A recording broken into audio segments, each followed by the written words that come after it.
Salut à tous, j'espère que vous allez bien. On se retrouve aujourd'hui pour parler d'un auteur qui est une vraie source d'inspiration pour moi, Howard Philip Lovecraft.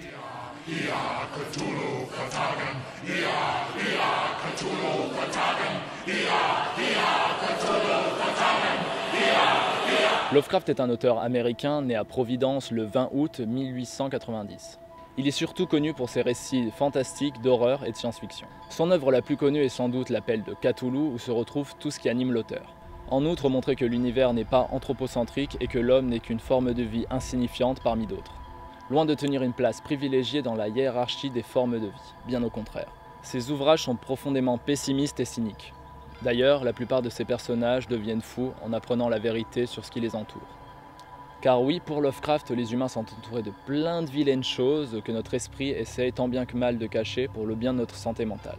Ce qu'il y a de plus pitoyable au monde, c'est, je crois, l'incapacité de l'esprit humain à relier tout ce qu'il renferme.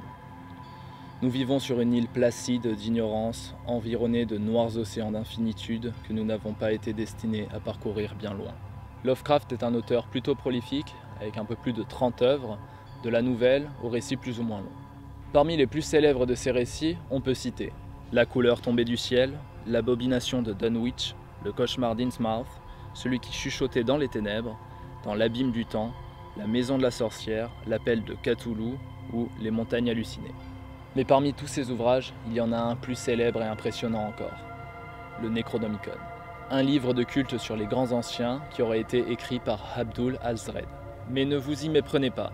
Même si la plupart des gens et des critiques de l'époque le pensent, ce n'est pas un livre que Lovecraft aurait retrouvé sur lequel il aurait basé sa mythologie, mais bel et bien un livre écrit par lui. Si la folie est si récurrente dans son œuvre, ce n'est pas anodin. Quand il a 3 ans, son père est atteint de démence et est placé au Butler Hospital où il restera jusqu'à sa mort 5 ans plus tard.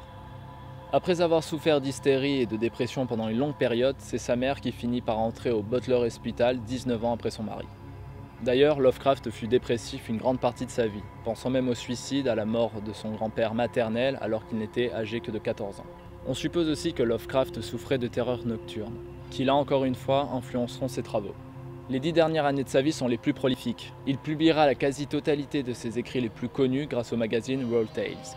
Malgré tout ça, Lovecraft ne gagnera jamais d'argent avec ses ouvrages et ne sera reconnu que bien des années après sa mort. L'année 1936 ne sera pas une bonne année pour lui. Il est d'abord très affecté par le suicide de son ami Robert E. Howard, le papa de Conan, avec qui il entretenait une relation épistolaire.